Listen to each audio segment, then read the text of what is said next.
estudio es básicamente la historia del cine. Ahora voy a explicar un poco cuál es el trabajo específico mío dentro de eso. Lo que quería presentar hoy era, por un lado, una aproximación, digamos, más teórica y un poco luego una parte muy breve sobre cómo se pone esto en práctica, ¿no? Y principalmente tiene que ver con la historia cultural y la historia del cine. La historia cultural que ha tenido como nuevos bríos a finales de la década del 80 y en la década del 90, tanto que se la ha dado a llamar nueva historia cultural, ha explorado como diferentes campos y con diferentes fuentes que antes no habían sido tan citadas, ¿no? Y leyendo un poco, bueno, varios trabajos de algunos historiadores que de alguna manera han reseñado todo este devenir de la historia cultural, como bueno, Peter Berg o Gombrich, o bueno, Gahn también. Me surgió la duda, primero, de bueno, cómo se manifiesta esta historia cultural en la Argentina y luego cómo se puede relacionar eso con la historia del cine. La historia del cine en la Argentina, extrañamente, quizás no tanto, todavía sigue siendo un terreno muy ajeno al historiador. Esto no pasa así en todos lados, aunque es verdad que en los demás países donde sí hay una relación más cercana, principalmente como casi todas las otras ramas académicas de Estados Unidos y Francia, un poco menos Inglaterra. En general, la historia del cine siempre ha sido escrita por periodistas del espectáculo. Porque esto es entendible, porque el cine tiene un nacimiento muy cercano a nosotros, a diferencia de casi todos los demás tipos de historia. Tiene una fecha datable, a finales del siglo XIX, entonces el historiador, y más en esa época, como no trataba los temas actuales, de alguna manera dejó ese campo libre para otras personas que hicieran ese trabajo de historiar el cine. Y era obvio, digamos, que los primeros que iban a hacer ese trabajo eran los periodistas de espectáculo, que eran los que se abocaban al cine constantemente. También eran los directores del cine, en el caso argentino. La primera historia del cine data de la década del 20 y está escrita por Leopoldo Torres Ríos, que es el padre de Torre Nilsson. Es una brevísima historia del cine. Y luego, bueno, hay una escrita por Vicente Murat.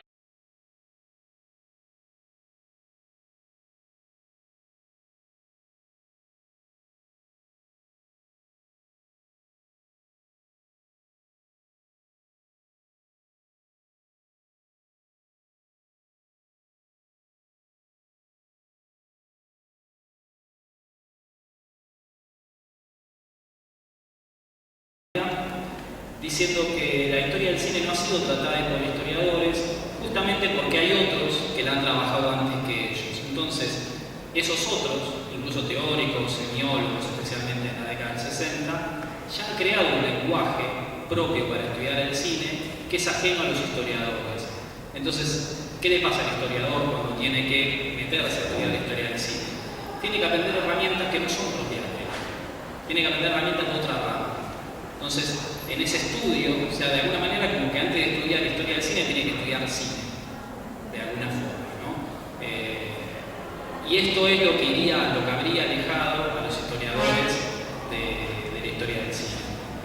En el caso argentino hay muy pocos ejemplos de historiadores. De hecho, uno de los pocos acaba de surgir hace muy poco un libro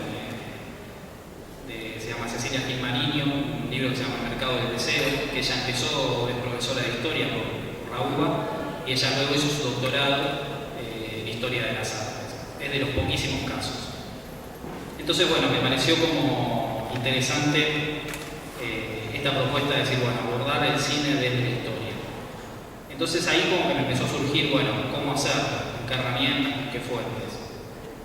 En el trabajo que yo estoy preparando, yo lo que hago es analizar la construcción de la juventud en el cine argentino en el periodo que va de 1958 a 1966. Entonces, mi propuesta es analizar por un lado el cine y por el otro lado el Estado y ver cómo esos dos actores sociales, de alguna manera, esos dos campos, construyeron una imagen de la juventud específica y ver cómo se relacionan entre ellos. La parte del banco que un poco voy a posar hoy es sobre el cine, luego en el futuro quedará la parte del Estado. Entonces, voy a hacer un brevísimo recorte de investigación. Lo primero que hay que ver cuando uno dice, bueno, la representación de la juventud, yo elegí esta fecha, 1958, además de porque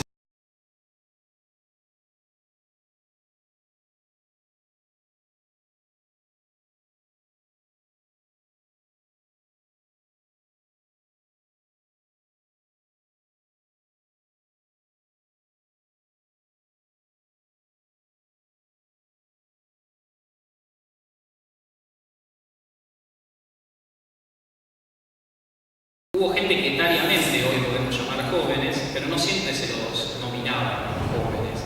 Y sus características son propias del periodo histórico. Una historiadora que se llama Valeria Manzano ha trabajado este tema para esta época en relación a las industrias culturales, específicamente con la música. Más o menos hay un cierto consenso en que luego de la segunda posguerra, la imagen de lo que hoy entendemos por juventud se crea principalmente en Estados Unidos y se crea como un sujeto nuevo de consumo. O sea, esa sería la definición que hace que el joven sea lo que hoy nosotros entendemos como joven. Y eso delimita también el cómo podemos analizar al joven en las películas. Yo puse dos ejemplos que para mí son muy claros para ver esto.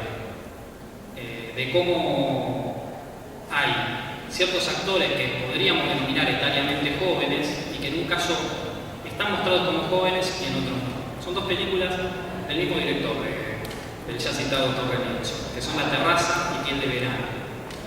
En La Terraza es una película que básicamente ocurre toda, como bien lo dice el nombre, en una terraza, un edificio de gente de clase media alta, donde hay todo un grupo de jóvenes que pasan toda la tarde ahí y bueno, van teniendo ciertos conflictos y bueno, luego terminan rebelándose contra los padres, encerrándose en esa terraza. En esa película nosotros vemos la juventud, esta nueva juventud como yo la veo a partir de esta época, porque ellos se ven distintos a los padres en una relación irreconciliable con ellos. No los separa ya una cuestión etaria, los separa como un mundo, un universo, y un universo que no se va a transponer. Va a ser así eternamente. Esos jóvenes pareciera que ya nacieron jóvenes y que se van a morir jóvenes. Entonces, ahí vemos el joven como identidad. En el otro caso, que sé que es la película Piel de Verano, la protagonista es una que podríamos llamar joven, Graciela Borges, pero que no tiene ninguna actitud de joven. Es una especie de adulto en miniatura, que es lo que pasaba antes en el cine argentino. Es alguien que está por hacerse adulto en cualquier momento cuando pasen los años. Pero es llamativo porque ella en un momento va a la plaza con el personaje que interpreta Alfredo Alcón, y en esa playa irrumpe un grupo de gente que son jóvenes. Las personas tienen la misma edad que ella, pero uno cuando los ve son completamente diferentes. Estos jóvenes ya vienen con la radio, vienen bailando música, que es música de jazz, twist, que son las músicas del momento, y ya se visten distintos, y hay como un abismo entre el personaje de Graciela Borges con esos nuevos jóvenes. Y ahí yo veo la diferencia. O sea, no siempre que vemos una persona de 20, 25 años, podemos decir que hay un joven.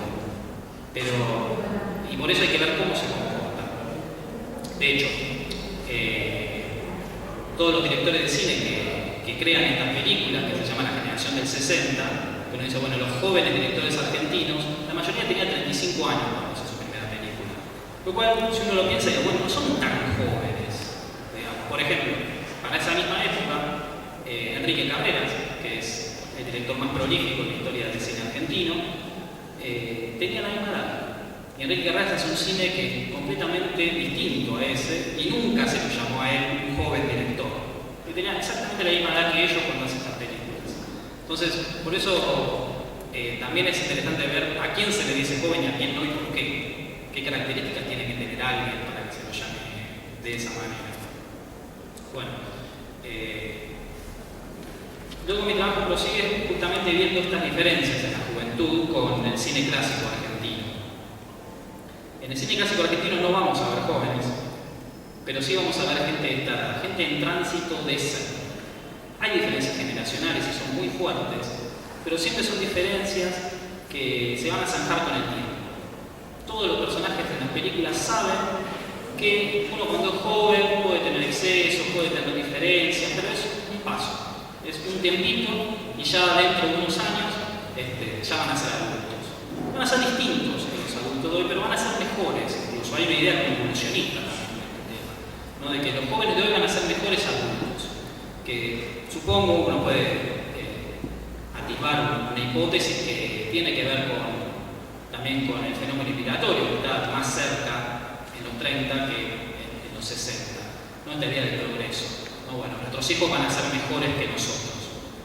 Y eso se evidencia esto también en los tiempos en los que ocurren las películas.